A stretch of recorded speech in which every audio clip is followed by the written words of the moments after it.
Are you ready to rumble? Welcome to Puck Talk CS.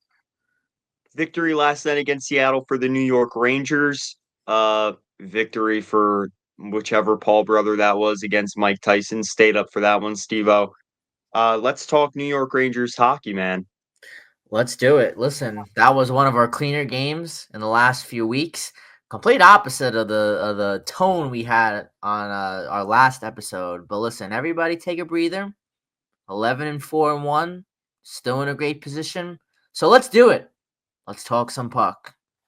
Yeah, let's get back to our regular scheduled programming. You know what I mean? I just feel like, yeah, last episode we chewed everyone's ears off about these major like atmosphere level issues, and reality is that's always fun to talk about. But let's talk about actually we're gonna start with, I would say, more of a negative that I noticed. And Steve, I wanted to pick your brain on this because Brooks mentioned it, and Alan Krita of the AP actually said this to me in the press box last year. Like, I listened to Henrik Lundqvist and Sam Rosen's podcast, Club 30, fantastic episode. They talk about personalities. Uh, Larry Brooks on his last podcast up in the Blue Seats mentioned, this team ran it back. They don't have an infusion of new personalities. And now that I think of it, you think about the fact they don't have someone they necessarily fear. Like Lundqvist would come in the locker room and break shit. Messier would come in the locker room and break shit. And if it wasn't Messier, it was Keenan, you know? And then they had the steady guy like Leach, who was more calm. I don't think they have that guy. I don't think Jacob Trouba's that guy. They went by committee leadership. And then you don't have like Vetrano coming in, who's kind of like this spark plug. Then you had Kane, or before that, Trouba's helmet throw. He was that guy for a period of time in December 22. Then they bring in Kane and Tarasenko, like cup champs. These are like ultimate swag, ultimate aura guys. And the young guys love that to play with them. The next year, you bring in Blake Wheeler. He's injured. He didn't have the impact on the ice necessarily, but we saw when they came off the ice against Carolina how his impact was when he was hyping them up, and they were all like, there's that video of them running down the lock to the tunnel after they beat Carolina. Steve-O, do you think like when the Yankees bring in a Jazz Chisholm, when the Rangers had the Rempe Mania last year, do you think that personalities become an issue in New York for the Rangers? I would say no. I see your point. Let me digest a little bit into Okay. that. I would say personality is an issue for other New York sports teams. You could definitely Mhm. look at the Jets in NFL, but not necessarily no. Quick side note: when you were opening and beginning that, hockey's so funny and it's weird at the same time. Who would have known that Frankie V, our boy, would have made more of an impact than Kane and Tarasenko? It's just crazy to think that out. But no, No, listen, that's true. That's a good point. like when you just like sit back and think about that for a second, it's like, whoa, you would have never thought that. And that just goes to show you don't know who's gonna mesh on the ice together, and Yeah.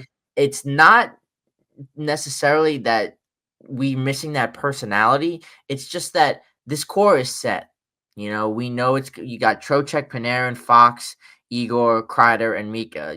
That's the core at it. We talk all the time about, in the offseason about what's this team gonna make? Do they blow it up? Salary cap was also an issue with that too. So I don't know if adding that big piece was gonna work. And we also added the big piece. I don't think you could add a bigger piece than Kane and Tarasenko, and that just didn't work out, and then the personality was also there with that.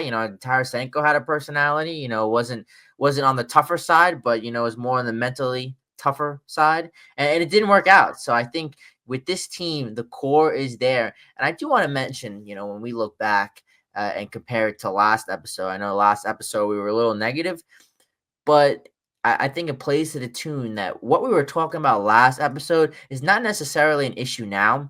It's what's going to plague us by the time April and May comes along. So those are Yeah. like grander scheme issues, but there's still issues. This is a New York Rangers team at the end of the day. That's a great regular season team. The last couple years we've been trending in that direction, and we've been playing well. We might have had a rough 2 games, but we also had a rough 2 games last year. This is still a strong fundamental New York Rangers hockey team at the core. At the core, you know what you're getting. You're getting Panarin, you're getting Trocheck, you're getting Loff, throwing their Kreider Miko on the first line. I don't think that's changing at all. And then, of course, you got Fox lingering on defense, and you got Igor and net. So the team is built, around that core. And around the core, you just hope that you get a couple guys, you throw in there Chytil. Hopefully he's able to return quickly.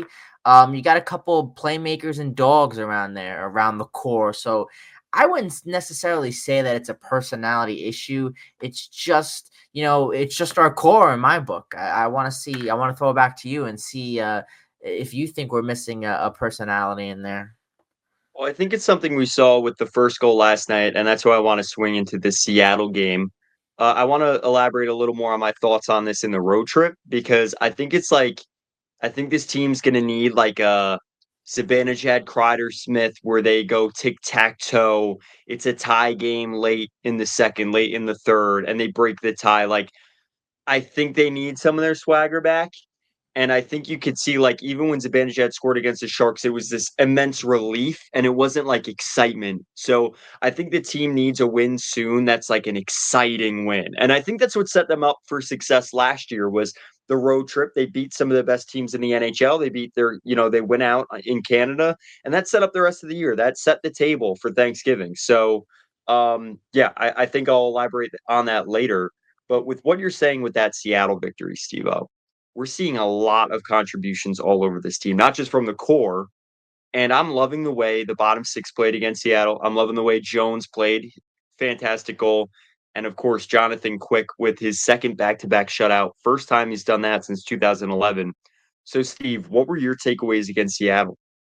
Yeah, this was a very, like I mentioned in the beginning, this was a very clean game. I almost want to call it a sweat-free game. I mean, the Kraken did spend a lot of decent amount of time with the puck early on, but I mean, I think their lack of a big playmaker really or finishing was really apparent. And I think even when they had possession, we were still strong on the interior. I think we kept them from getting any opportunity. I think you got to tip the hat to Quick. I mean, he has been amazing. It seems like I'm saying this every game. I can't remember the last time Quick had a really a bad performance. I know I was definitely getting on that. I guess you could call it the bandwagon of. But how could you not? When we first went out and got Quick, and I was saying, Quick's not the same Quick from a couple of years ago. But I mean, if you look at his stats, the way he was trending the last few years, especially in LA and with Vegas, I mean, it just wasn't the same. And he's just been, I mean, incredible. I mean, I can't speak enough to how important it is, to give Igor, especially traveling for a first game on the road trip, give Igor the night off and throw Quick out there. And I mean, there is no talent drop. I mean, you're still getting, the same performance that, Igor would give you or the same talent. I mean, that's just so important. I mean, you look at a lot of other teams that have, a backup goalie. I mean, there's a big talent drop. I mean, you look all across the league, if you want, you could point out Winnipeg, you could point anywhere, and for us to have a strong, reliable guy on Johnny Quick, I mean, he has just been awesome. I mean, what else have you seen from him? Yeah, I think the thing about Quick is that what Jones said in the post game last night. First of all, when we talk about personality, I love what Zach Jones has brought to the locker room as well. Again, I always mention a guy that lived in a hotel room for the start of last year and worked his way to be and earn that seventh defenseman spot. He got his chance when Gustafsson got injured. The rest is history. But he mentioned on Quick how he's so limber. Like he's still so athletic at his age. It truly is incredible. I think the best thing for the Rangers in Quick is I believe he started last year in Seattle too, and they won a big game on the road. And that was like the first I'm not sure if it was the first victory on that road trip, but it was earlier on in the road trip last year. And I feel like that helped propel the team. It's the fact that you don't have to look and there's no change in the game plan. You don't feel like when a team is scouting you that they're identifying your backup goaltender. And of course, as the teammates, you want to pick him up. I think it's his athleticism. Like Lundqvist said it intermission report too, like on the desk for MSG last night. It's like when his positioning and compete are there, but ultimately it's his athleticism that makes up for that. And I think for his age and what he's doing, it's a little bit of a different look than Igor too. So I think like when you're scouting the team, you have a handful in that tandem. And yeah, I think I agree with you. Like Sam and Joe said last night towards the end of the game, it's going to be really hard this season to find a tandem better than those two. And listen, like you could throw a few names out there, and for sure, you look at Winnipeg, Connor Hellebuck, but I don't even know who's backing him up. So, and listen, at this rate, does anyone need to? But um, you look around the league, you could pick some tandems certainly that could compete, but I don't know if any of them top this pairing. And Igor's stats haven't been phenomenal. We know that, but you look at Jonathan Quick. I mean, every time you need Luke Weaver, you need a reliever. He's come through in the clutch. So yeah, I 100% agree. I think Jonathan Quick has been everything and more for this Rangers team last 2 years, and nothing's changed this year. So you have to take that as 100% positive for this group. Yeah, I also I don't know why, but also the defense has been well. It feels like on nights that Igor is not in net, the defense for some reason really sharpens up. I mean, how about a guy that I definitely took a crap on last game, and that was Keandre Miller. I mean, I thought he had a really great game. He made a key play in the final minute. I think it was the second period when he chased down Tanev from behind to lift a stick up and prevent that would have been probably a breakaway opportunity.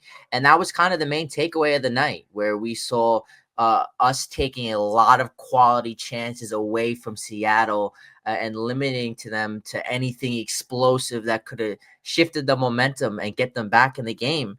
And I think, in the third period, I mean, we only gave up like 6 or 7 or maybe even 8 shots, something like that, but Yeah, it at was a the low shot total game overall, it which is was, actually yeah. a good thing. Yeah, It was, but the thing about that is we didn't give up any high danger scoring chances. I really don't remember any high scoring chances, all night long. So that was something that I thought team wide. I want to copy and paste that moving along to the next in the road yeah, trip. I would say like I agree. I thought it was improvement. Obviously still like to see more. I don't expect it to be a 360-degree, or actually 180 is the proper 180-degree turn from what we've seen. Like even against San Jose, there were chances. I thought last night there were some chances that would. Val Kettle probably come out with the stats today that were high danger, but it wasn't like this avalanche of never-ending high danger opportunities that you're giving up. It was like you have a chance here, you have a chance there, and they're by committee team. Even Jess Campbell said that on the latest Empty Netters podcast. She mentioned, like this team, the mental side so important for Seattle because they know they don't have like Ovechkin, who's scoring a hat trick at 39 years old against the Vegas Golden Knights. So yeah, I think the fact that you're able to shut down a by committee team that's going to roll 4 lines that all have the capability of scoring is huge. And with that, I want to talk about the bottom 6 because this is something I'm impressed with. Look at the way in this clip Adam Edstrom takes off. Jones with the breakout pass from behind the net in the trapezoid. Edstrom charging down ice gets a shot on goal. This is like Kreider like. And I think VC 2 goals since he's returned. Um, I love the way Johnny Brodzinski's fit right into the line with Will Cooley and Capo Caco. And the thing is, I wanted to see Capo Caco and Cooley still play well because Cooley, I think, is 4th or 5th on the team in points. They're young. You want them to be just as impactful as the top 6. And I feel like some of our best chances came from the 4th line, Steve. Yeah, well, I don't know who that was in that play on Edstrom, That's the Edstrom. defender. No, the Oh, the defender for defender. Seattle. But that's a really that was a really bad play. But again, you got to give Edstrom credit. Getting up there, reading that play, and taking the initiative. And I 100% see Kreider in that. And if we could see that, that kind of energy from a lot of guys, and I got another guy that I'll get to in a second that Mhm. I'm kind of seeing that from. But Okay. I think you mentioned, the bottom six, and how about Will Cooley? I mean, Cooley has just been a complete opposite. I mean, I think, I don't think I could say that my take earlier on the year was a complete bust up to this point, but I think we both said that, this we could see this being, a sophomore slump from him, and we're seeing the complete opposite of that man. I mean, he must have went back and listened to our clip of him because I mean, he's been awesome, and not even that, but putting him alongside Kako out of all people, who would have thought that that would have been the pairing that would have got something cooking? I Yeah, think they've been Cooley and Kako together have been a constant throughout our first 15 games or so. And I think I will say you mentioned Hot Broad, he slotted in. I don't think it obviously didn't look quite the same with Broad, yeah, taking over Heedle's usual spot. But I yeah, mean, you know, last night they kind of took a little bit of a seat. I think their line in particular was the one that was giving up a lot of shot attempts, even though okay, Seattle didn't get a lot of shots in general. They were getting outshot. But I mean, it's nothing to point the finger at and flip out about. They're still Cooley and Cocker are still generating opportunities and plays at a high level. And the thing that excites me is that it's consistent. A lot of things with this yeah, team, you look at the first line, you look at, some of the other players on our team, it's not always consistent. Well, I wonder his jersey's behind me. I wonder who we're talking about. But consistent play is what stands out to me. And I think, yeah, they've been awesome. I can't ask for anything more. I mean, look at that. 5 goals, 7 assists in 16 games. For a guy like Will Cooley, I mean, that's awesome. And the thing about Cooley too is not only, his strength to me wasn't scoring. He is chipping in so much on the physicality side. I mean, look at the hits. I don't know if they have the hits on the standings. I don't have the specific hits in front of me, but I yeah. mean, And this, they don't have it on NHL. I could pull it up. but physically, I mean, he's just been a dog. I mean, I'm pretty sure he leads our team in hits. I mean, he's been making such an impact on plays that you can't really put a stat to, which is what I love. So that is something of Will Cooley's game that if we can mix the physicality with offense, I mean, that is something come April that I mean would be a huge boost to this team. I know Yeah. it's a long time to start talking about April, but that is something again that's been plaguing this team is poor play at towards the back end of the season. Shout out StatMuse. I use them for everything. Got Steve on that too. Will Cooley sixth in the NHL in hits right now. Yeah, I think what I love too, is like you said, I think they're not going to like Heedle is so fast, and that's why we're going to talk about him in a moment, up the center lane in the ice, and it allows like this old school where the wingers get him the puck, he delivers it down Santa Claus Lane, and then they begin the offense in that respect. And you have a grinder and Cooley. Capo Caco uses his frame and can possess really well. That's why that line worked. With Brodzinski, I don't think they have the as much speed. He is fast in his own right, but they don't have as much speed by any means.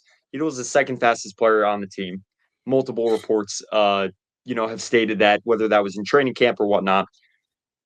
And I think what I did like was Quick made a big save. I don't know what point in the game this was. I wasn't taking notes last night.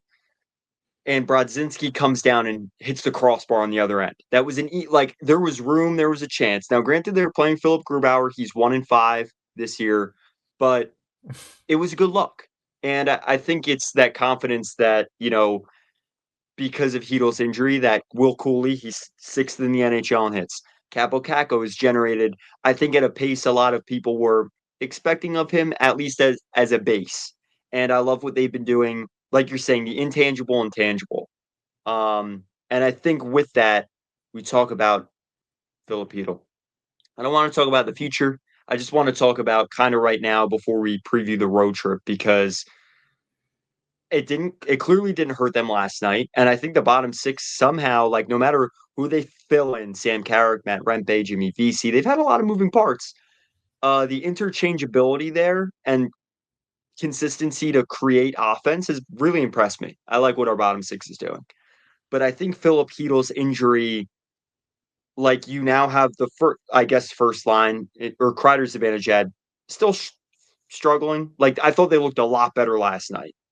You have Panarin, Trocheck, Loff. They score. I really like the way they scored that goal. But they've been good. I don't think it's been the shock factor last year yet. And I think then you look at the third line, and it felt like that was the Rangers' best line, and it made it feel like the team was a lot deeper scoring wise. So whereas I think now it feels like a third and fourth line goal are a little more of a net positive than like something you'd expect from the third line. So with that, Steve, I want to know just like what your thoughts were upon the injury and moving forward into the short term future. Yeah, I think obviously a blow. This was somebody that, I think we both sat here within the first 2 weeks of the season and said, listen, this is the guy the Rangers needed back. This is a guy that we got to keep healthy because he can make the impact. And we see the impact. Chytil is just such a key player. And I don't know what it is, when he's paired with Kako, but that seems to be, you can see there's a connection between the two of them. And when there's a connection, Phil Cooley in there, now you got, a third line that's cooking, and I thought last night, our second line, our Panarin Trocheck Loft line was the only consistent, offensive threat. I just think I don't have the stats in front of me with the shot attempts, but they were the ones that were getting things cooking, and when they were on the ice, they looked good. First line, don't want to say it was a little stale. I thought defensively they sharpened a lot of things up, but the offensive threat really wasn't there. And I think the second line, yeah, that's a positive for them, but it's always a positive, that it just reinforces, a little concern or a little thought, not immediately, but, I just don't want to return to that, a lopsided reliance on Panarin and Trocheck and Loff because I just don't Mhm. think that's a recipe for success. And I think a lot of it has to do with the fourth, the third and fourth line, the bottom six, keeping it fresh. I think that's what we have to do. Laviolette's got to keep those boys fresh. He's got to keep them ready. I like having Broad on the outskirts because you know what you're getting. You're not going to get an explosive player in him, but you're also going to get, a little bit of, competition. You want guys want that playing opportunity. You're going to slot them in there. They're going to play, they're going to play at 100% in order to get that time. I know with a guy like Broad,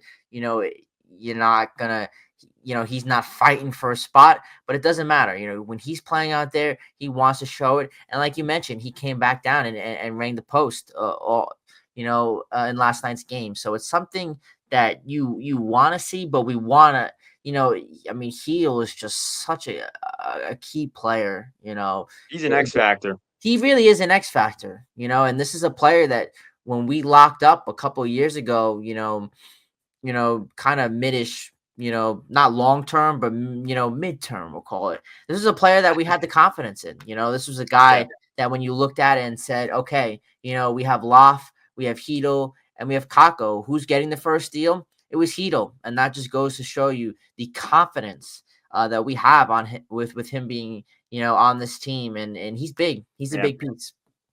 Yeah, I think at the time too, he was a little bit older, but it was the fact that he broke out that year. They signed him, and it was for the fact that it's a contract that was going to just look better as it went on, barring he stayed healthy. Yeah, I think Brodzinski's hungry. I like how you frame that. Like Jones is the same way. These guys have been knocking on heaven's door for a lineup spot in the NHL. They get their chance on Broadway. And I think that's what the best part is about those two guys in particular. I had a really, really good opportunities to talk to Brodzinski last year in the locker room, and he is, he alongside Jones are just two guys you want to root for. They always took not only the time with every media member, they were these guys that were playing in the AHL and they have their chance. They went out every day and practiced really hard. It was very noticeable. They were on the ice after, right? Like these are the guys that are hungry. It's kind of like when you think of your favorite musician or I feel like that's the best comparison. Like their first album is always the best because they were so hungry to release it. there's no like, which I think across the Rangers lineup, it's not that there's like a contentness, but um, they're like these guys are trying to stay in the NHL, and there's a hunger. So I like the way you frame that. Yeah. As for Chytil, we'll see what his long-term look is. I don't really want to go there yet because I think we all know what that is. And it's a shame that I think, running into his own teammate caused this. You could see he was very frustrated. I don't think there's a point in replaying the clip on here, but uh yeah, I think that really swings us into the road trip though, because this game they were able to play really well without him, build some confidence without him. But I want to know your thoughts on the upcoming road trip. And I'm just pulling up now the Valaquette's uh, high danger chances, only 4 for Seattle. So you were right, not many high danger chances. He just posted this, so He is literally the top G, anything statistics wise, of course, post game too, especially after a tough loss. He just breaks it down in such a way. I think he's got to be one of the greatest hockey minds I think that I've ever seen in my entire lifetime. I mean, that's just how great he is. But all right, road trip. How about another dog hungry guy I want to see awaken a little bit? Jimmy Vesey. He's okay. only came back for 6 games now. But we've seen a little bit of that, explosiveness. You saw it in the goal against the Sharks. You saw it in the goal against what was it, Detroit? I think it was Detroit. All the games just mesh, at a certain point. But I want to see if he could start generating, quality opportunities on the fourth line. I think it really, puts the spotlight on the first line. Yeah, it alleviates that the first line is not performing as a first line in today's NHL standards. But it's really gonna alleviate some of that pressure, especially as we translate now. And you see, we got Vancouver, we got Calgary, and we got Edmonton. Obviously, I don't think Vancouver's been playing strong hockey as of late. Calgary, I think their record. Me and you were talking about this, couple days ago. Calgary, I think they're not playing up to their record. I think you're going to see a big fall off for them. You know, I think that's a trap game yeah, it could be, and the where Oilers. it's like out of the 3 games, like you're saying, I think that's the one that's like the I don't know what's gonna happen. I think I gotta say that the trap game is probably going to be Vancouver. Yeah, I don't know. I Yeah. think I think for some reason, minus last year, I just have a bad taste in my mouth with them too, especially. Well, And it's always like high scoring or high intensity. They're a yeah, very or high it's like octane offense. a 3-3 turns a 4-4, like we score, they score type game. That might be an overtime game, if I had to Okay. throw a prediction on there. But listen, I still Again, you know what, Steve? And this is what I said before. Like, you get an overtime game, you get Kreider and Zibanejad out there, or Miller. Actually, I think Miller and Kreider connected last year on the overtime goal in Vancouver. Like, yep. I think that's what can help this team. We talked about personality before. I don't think they lack personality, but I think they're lacking a charisma. Like, that could help them, right? An overtime game for Yeah. sure. Um I'm just looking forward. Obviously, the game against Edmonton's pretty big, but next Wednesday, that's a huge game, against Carolina. Not to jump the Yeah. gun, we'll be talking about that on the next epi. But I mean, that's a big game, and then also the back to back against Philly and Montreal to end the month post Thanksgiving. Though this is a big swing of upcoming games coming up, and I think if there's one thing that I want to touch upon, before we wrap up, I think we haven't talked about one of our biggest positives, and this is something I want to see over the course of the road trip. And I think that's Zach Jones. I think Zach Jones is such a baller. I think he obviously added his first tally of the season last night. He's continuing what's been a really solid run since re-entering the lineup a couple games Mhm. ago. And Zach Jones has been such a positive lately. He's exactly why I wasn't disappointed at all last year when Gustafson left. He's got a burst of energy. He's aggressive. He tries to make plays happen. And I don't think he's got to look over his shoulder anymore. He's a lineup regular in my book at this point. So I want to gauge your opinion on him because he's really been such a bright spot to this defense. No, I admire the way you phrase that. Perfect and punctual. He's not looking over his shoulder anymore. And I think that's huge for him. To not have that situation of like, all right, I'm in the lineup now, I'm not. And for a moment, Mancini, he looked really good. Mancini's young. I think they're gonna give their chance. Give the chance to Jones in this situation. That's my personal opinion. Logically, it's interesting because I think the Rangers have, in a good way, a handful and not necessarily a logjam, but like Mancini's a guy that you can look and say his sample was fantastic. But let's give him AHL minutes. Let's see how he can grow more. And granted, do I think he could have at the NHL level if there was if he was on a club that had the roster space? Yeah. Jones worked for this, and I think like you also said, his two-way game is very good. I've been really impressed with what he's done in the offensive zone, his speed and his aggression for a guy his size. He's not the biggest defender. So yeah, I think overall, very impressed with Jones. I like how you phrase that. I think my final thought for me here on the road trip is I want to see the same things we saw last night, and maybe you could just point and say it was Seattle, but not really. I think Seattle's not a bad team. They beat the Islanders on Saturday. They had to come from behind win against the Islanders on Saturday, but They I missed think it this was year, man. the back to back. I for them, you could really see Seattle looked like they were lagging a little bit. You could tell they definitely got the back end of a back to back. And I think what really put them in a hole is how physical we were. We were. I mean, if you look at the hits in this game, I mean, they've got to be. We've definitely had triple the amount of hits they had. And I think playing back to back, that's just tough to negate. And you could see it on that Edstrom play. They were just tired. They were lagging. They needed a recharge, and we took advantage of that. But I want to see the same attention to detail. I want to see limiting the mistakes. I thought last night we were great at limiting mistakes. Complete opposite against the same thing we saw last week against the Jets. Where it would seem to be a turnover and a mistake every 2 seconds. But listen, I think it was a great start to this 4-game swing out west. And we'll see what they bring. I'll pitch it back to you for a final thought. Yeah, a lot of fans get upset with the start times. I used to love it in when I was a little bit younger, Me right? too. You and I would always be up crushing it, and now last year you and I were like, man, we got to hit the sack. But no, I think they're exciting games. Like Vancouver is always an exciting contest. Um, Calgary, I think, is going to be interesting because I don't think they should be taken lightly. And then Edmonton, obviously, two best players in the NHL. McDavid reaches 1,000 points. That's nuts, by the way.